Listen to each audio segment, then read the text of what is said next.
Bismillahirrahmanirrahim. Assalamualaikum warahmatullahi wabarakatuh. Bertemu lagi dengan saya pada mata kuliah Web Server 2 untuk kelas TIS 18-2. Pada malam hari ini kita masuk pada pertemuan yang ke-14, sehingga bentar lagi nanti kita akan menjalankan UAS ya. Dan pesan saya bagi mahasiswa yang mungkin masih belum mengumpulkan tugas, menyelesaikan beberapa latihan, kemudian mungkin kemarin ada kendala dengan UTS-nya, itu segera menyelesaikan, dan kalau ada kesulitan segera menghubungi saya. Seperti itu. Nah, untuk minggu ini kita akan masuk ke materi baru, yaitu menampilkan data dengan SQL. Untuk lebih jelasnya, maka kita langsung masuk saja ke PPT untuk malam hari ini. Baiklah, ini adalah materi kita untuk malam ini dari mata kuliah Web Server 2. Nah, di sini untuk menampilkan data dengan perintah SQL itu ada beberapa hal yang perlu kita persiapkan. Yang pertama yaitu diminta untuk membuat database. Nah, untuk pembuatan database ini kita nanti akan menggunakan Microsoft Access. Untuk versi aksesnya itu bebas ya, tergantung dari versi yang dipakai di komputer Anda masing-masing. Yang penting di sini pada saat nanti Anda sudah membuat database, buatlah tabel di dalamnya. Kemudian nanti kalau sudah dibikin tabel, tolong diisi dengan record. Ya, jadi minimal 2 atau 3 record yang Anda isikan di dalam tabel itu. Nah, berikutnya setelah selesai maka langkah kedua adalah membuat script. Untuk pembuatan script ini boleh Anda mengetik atau yang kedua mengcopy. Nah, seandainya Anda melakukan pengkopian, maka pesan di sini usahakan nanti pada saat Anda melakukan copy paste pada editor tempat Anda membuat program, dicek kembali untuk semua tanda baca seperti tanda petik, tanda koma, ya, kemudian tanda spasi, tanda titik, dan seterusnya, karena untuk semua tanda baca itu dianggap sebagai perintah di dalam script ASP. Jadi kalau ketika kita masukkan sebagai contoh saja dari format worksheet PDF, ketika kita pastekan ke editor Dreamweaver misalkan, itu nanti semua tanda baca itu akan berubah menjadi teks. Nah, ini harus kita ubah dulu. Mengubahnya bagaimana? Anda ketik ulang. Jadi tanda baca itu Anda blok, Anda del, Anda ketik ulang dulu. Ya, supaya dia bisa dibaca sebagai tanda baca yang memang berfungsi sebagai perintah di sini. Nah, untuk selanjutnya yang ketiga, menyiapkan web browser. Untuk web browser ini juga bebas, browser apapun yang Anda miliki boleh dipergunakan. Kemudian yang keempat, menyiapkan web server. Nah, untuk web server ini kita nanti akan menggunakan baby web seperti yang sudah-sudah ya. Kemudian ada mungkin satu tambahan lagi file yang bisa nanti di-sharekan di Classroom ya, yaitu Adobe VBS.inc, karena file ini nanti terkait dengan database atau tabel yang Anda buat, seperti itu. Nah, untuk berikutnya ini adalah contoh pembuatan database. Jadi di sini kita membuat database dengan nama alamat, kemudian membuat tabel dengan nama teman. Kemudian di sini spesifikasi daripada fieldnya adalah ada nama, ada alamat, ada telepon, dan ada email. Untuk pemberian nama di sini, usahakan nama yang ada di akses dengan nama ketika nanti Anda suatu saat harus memanggil ulang. Contohnya untuk nama alamat dan teman yang di sini, usahakan sama. Jadi kalau dia pakai caps lock ya caps lock semua, pakai huruf kecil semua, atau mungkin kombinasi antara huruf besar dan kecil. Itu harus diperhatikan, karena dalam script ASP ini penggunaan huruf besar dan kecil itu berpengaruh. Ya. Nah, kemudian ini ada tipe dari field yang sudah kita buat dengan spesifikasi size-nya masing-masing, kemudian ada description untuk masing-masing field tadi ya. Jadi ini menunjukkan karena kita membuat alamat teman ya, berarti di sini adalah nama teman, kemudian alamat teman, telepon teman, dan email teman. Nah, berikutnya setelah selesai membuat database beserta tabel, jangan lupa untuk mengisi rekodnya ya, minimal 2 atau 3 rekod. Kenapa? Karena tema kita malam ini adalah menampilkan data dengan SQL. Bagaimana data bisa ditampilkan kalau tidak kita isi. Nah, untuk menguji apakah skrip kita ini bisa atau tidak, maka usahakan nanti kita isi dulu tabel yang Anda buat tadi minimal 2 atau 3 rekod. Seperti itu. Nah, selanjutnya untuk penjelasan program di sini untuk paragraf yang pertama yaitu file path sama dengan server.mappath, ini kita isi dengan nama database-nya.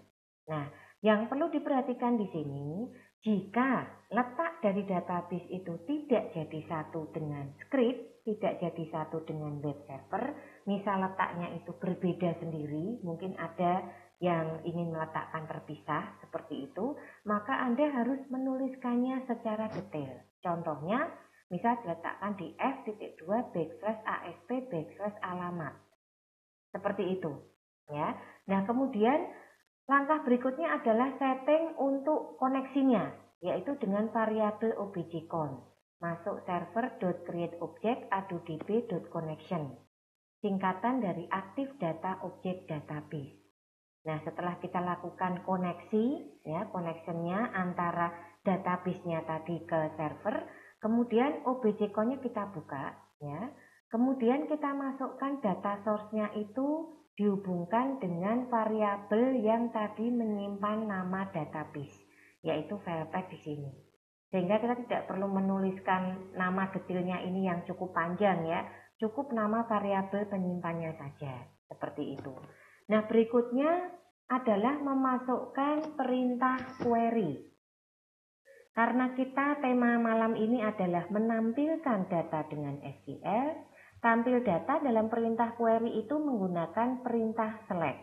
Ya, jadi select bintang from teman. Nah, teman ini adalah nama tabel. Jadi diperhatikan lagi, pemberian namanya juga harus sama persis.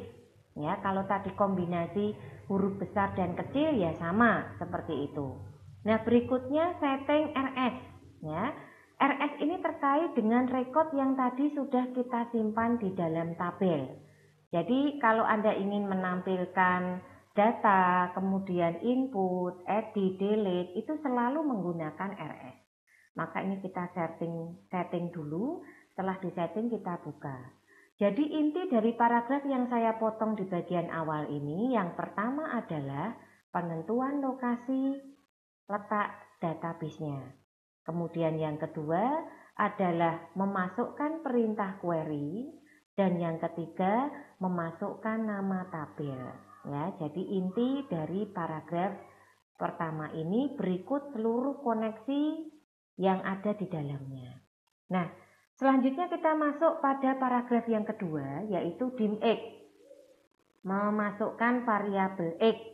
Kita belum tahu x ini nanti akan digunakan untuk apa. Nah, berikutnya ada respond.write, berarti ini perintah untuk mencetak. Kalau kita perhatikan ini membuat sebuah tabel. Nah, tabel ini yang dibikin apa di dalamnya? Ternyata ada nama, alamat, telepon, email. Ini membuatkan judul kolom. Jadi, database atau rekod yang sudah kita buat tadi nanti akan ditampilkan di browser dalam bentuk tabel. Nah, ini bagian yang saya potong ini itu membuat judul kolomnya dulu ya, mulai dari nama, alamat, telepon, email, seperti itu. Nah, mungkin ada pertanyaan, Bu, ini kok respond.write-nya atas bawah, apakah tampilan ini nanti juga atas bawah? Tidak, karena setelah nama ini saya tidak menemukan perintah tr. Begitu juga di alamat ini, berarti setelah nama itu sebelah kanannya, karena perintah td itu bergerak ke kanan untuk tabel di HTML, itu adalah langsung diisi oleh kolom alamat. td lagi diisi oleh kolom telepon. TD lagi diisi oleh kolom email, seperti itu. Kalau ketemu TR berarti ganti baris, ya. Jadi seandainya ini saya tulis dalam satu baris perintah, boleh Bu? Boleh. Misalkan Anda ingin menjadikan satu saja tanpa memotong menjadi beberapa respon.write, boleh ya. Karena yang penting di sini adalah penulisan tag-tagnya itu harus betul, seperti itu. Ini untuk paragraf yang kedua. Berikutnya kita masuk paragraf yang ketiga. Pada paragraf yang ketiga ini, X mulai diberikan harga awal 1, kemudian ada perintah perulangan, do while loop ya di sini ya. Nah, di sini untuk menguji apa? Kalau kita lihat ada RS, berarti terkait dengan record set, terkait dengan data. Nah, kenapa di sini ada respon.write? Ternyata di paragraf ini itu mulai menampilkan dan mengambil record ya, yang tadi sudah kita buat di akses untuk ditampilkan di browser. Kan sudah kita siapkan tempatnya, sudah kita buatkan judul kolomnya juga. Tinggal mengisi datanya urut sesuai judulnya kolom ya. Nah, di sini kita lihat respon.write X. Nah, maka tercetak angka 1 karena sudah kita berikan harga awal 1. Berarti X ini itu akan langsung mengisi data di bawah judul kolom no. Oh, sekarang kita paham, ini ada judul kolom no yang isinya adalah nomor urut seperti itu. Nah, kemudian nanti RS0123 itu akan mengambil ya, jadi ini mengambil datanya itu menggunakan indeks nomor urut. Anda masih ingat indeks dalam ASP dimulai dari angka 0. Berarti RS0 nanti akan masuk pada field nama, RS1 ini mewakili field alamat, RS2 itu mewakili field telepon, dan RS3 mewakili field email. Nah, nanti dia akan mencari data pertama pada field nama itu siapa. Ya, demikian juga RS1 ini akan mencari data pertama pada field alamat itu siapa. RS2 akan mencari data pertama pada field telepon itu berapa ya. RS3 akan mencari data pertama pada field email itu apa. Nah, ini akan dicetak dulu satu baris selesai. Kalau sudah, dia akan bergerak ke record selanjutnya. Terjadi increment, pertambahan. 1 tambah 1 ketemu 2. Cek lagi apakah data habis. Kalau Anda tadi mengisi 3 record, berarti baru tampil 1, belum habis. Diulangi lagi, cetaklah lagi yang kedua, 1 baris.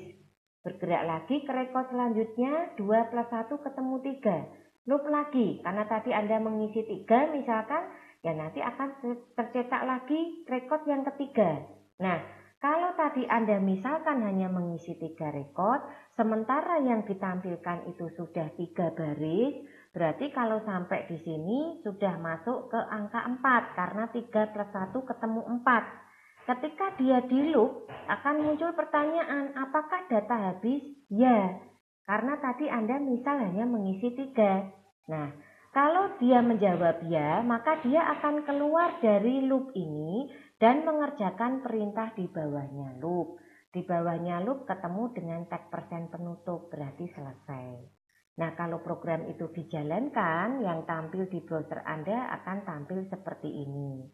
Nomor urut yang ada di no ini tadi adalah efek dari perintah X yang diberi harga awal 1. Ya, sedangkan muncul nama Siska, alamatnya Jalan Gajah, nomor telepon sekian, emailnya ini, sampai seterusnya. Ya, satu baris itu tadi muncul akibat dari perintah yang ada di antara respon.write RS0 ini sampai 3. Nah, dia kok bisa bergerak ke record berikutnya ada nama Lilia, Bagus, Leliana, dan lain-lain. Itu karena perintah move next ya. Kemudian akibat increment ini dia akan melakukan loop dan menguji lagi.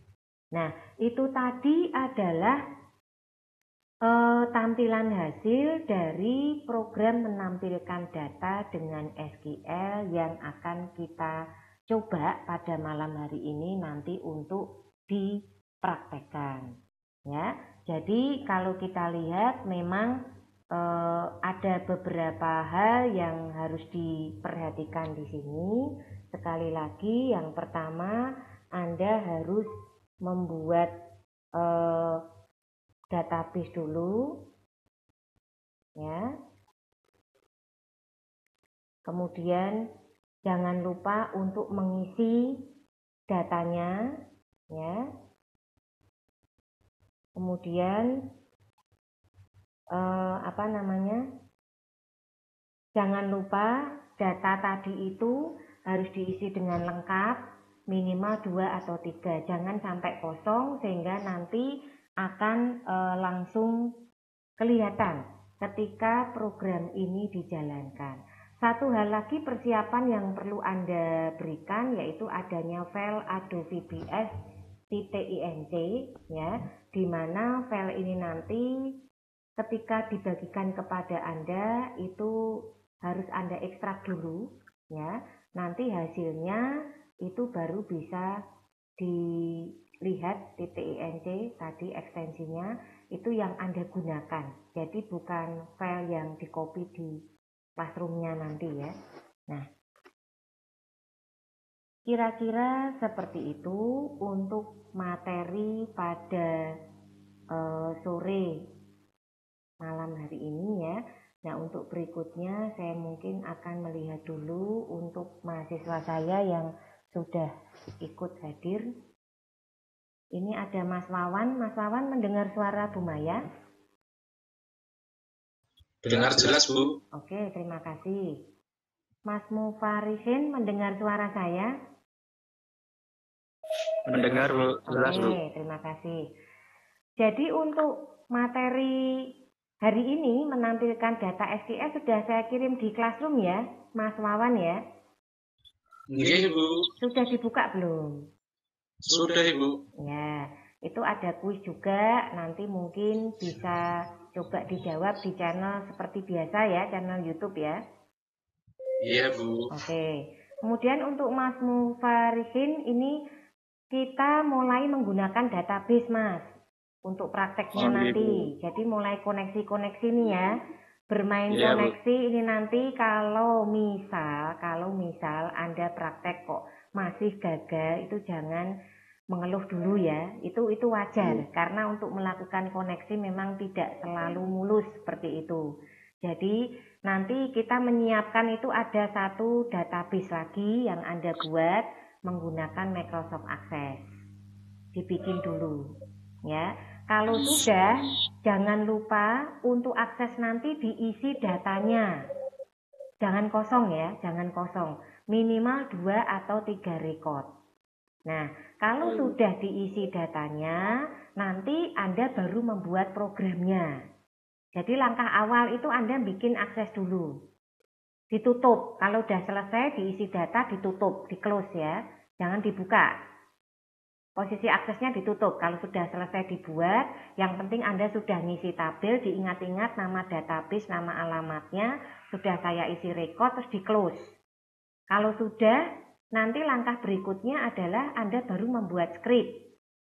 Ya, baru bikin script, boleh ngopi, ya, di situ, asal perhatikan tanda bacanya.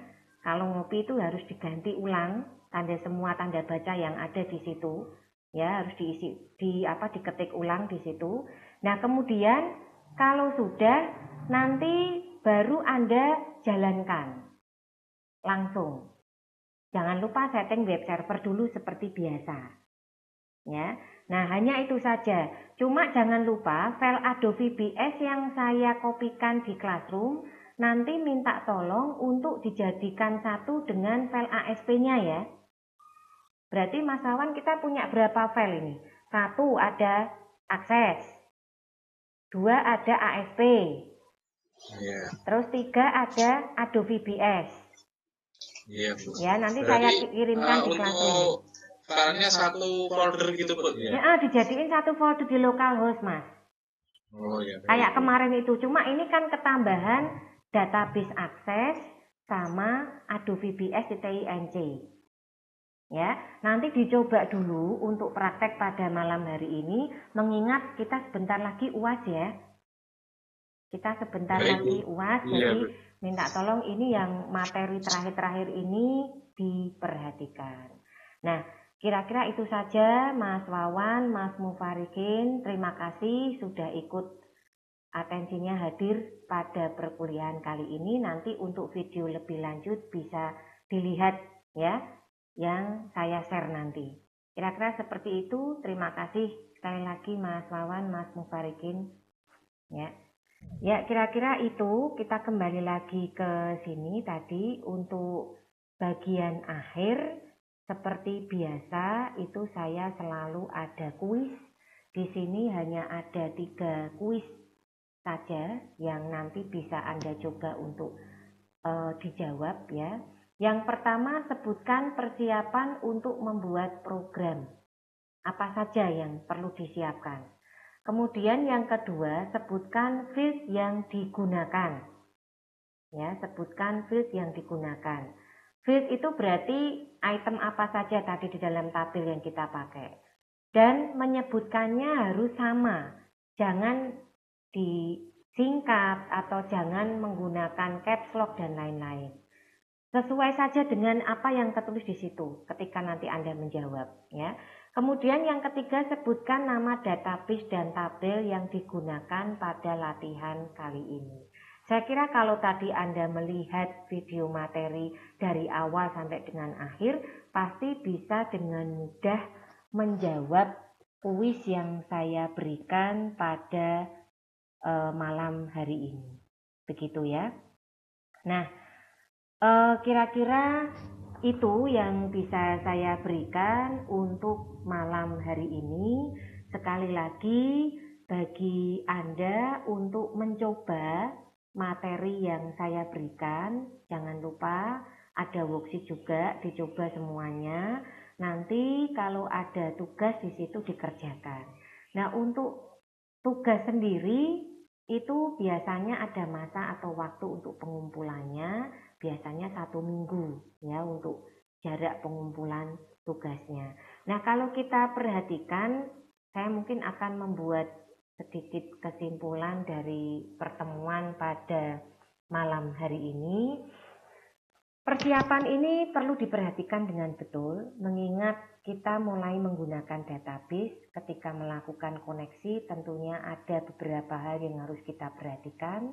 Ya, jadi ini menambah satu aplikasi lagi untuk bergabung pada project kali ini. Jadi yang pertama itu aksesnya kita siapkan betul. Kalau sudah selesai, jangan lupa untuk di-close, ditutup saja. Ya, toh nanti kita bisa panggil di situ. Kemudian yang kedua, membuat script. Membuat script ini ketika mengcopy, tolong dicek sekali lagi tanda baca yang ada di situ. Ya, semuanya harus kita ketik ulang untuk mengantisipasi tidak terbacanya perintah. Ya, kemudian siapkan web browser, siapkan web server, jangan sampai ada crash. Dan satu lagi, copy terlebih dahulu file Adobe PX.ing. Karena file ini terkait dengan koneksi antara database dengan script. Ya, jadi kalau kita sudah mulai menggunakan database, entah itu untuk program tampil data, untuk program tambah, untuk program input, untuk program edit, delete dan sebagainya, itu kita sudah harus mulai menggunakan file tersebut, harus selalu ada. Nah, kalau tadi mungkin ada pertanyaan dari rekan Anda untuk tempat penyimpanannya dalam localhost dijadikan dalam satu folder seperti itu. Ya, jadi akan lebih mudah ketika dipanggil. Ya, ini yang perlu kita perhatikan betul dalam praktek. Untuk malam hari ini, saya yakin kalau Anda nanti berlatih benar-benar serius untuk menjalankannya itu bisa. Kalaupun masih menemukan kesulitan atau kendala, silahkan untuk menghubungi saya, bisa melalui WA group atau mungkin melalui Classroom. Ya, mungkin bisa diinfokan, Bu, ini saya sudah membuat sampai di sini. Nah, jangan lupa saya ingatkan sekali lagi, bagi yang mungkin tugas-tugasnya itu belum terpenuhi atau mungkin masih memiliki tanggungan untuk UTS yang ada yang belum mengumpulkan juga misalkan, silahkan untuk segera menyelesaikan Karena nanti untuk pelaksanaan UAS itu jangan sampai kita masih memiliki beban tanggungan, apakah itu berbentuk tugas ataukah berbentuk UTS. Ya, jadi itu pesan dari saya untuk pertemuan pada malam hari ini. Kalaupun ada pertanyaan nanti jangan lupa untuk ditanyakan kembali. Seperti itu ya. Nah, kira-kira itu saja yang bisa saya berikan untuk malam hari ini. Mohon maaf jika dalam pelaksanaan materi itu ada hal yang kurang berkenan. Wassalamualaikum warahmatullahi wabarakatuh.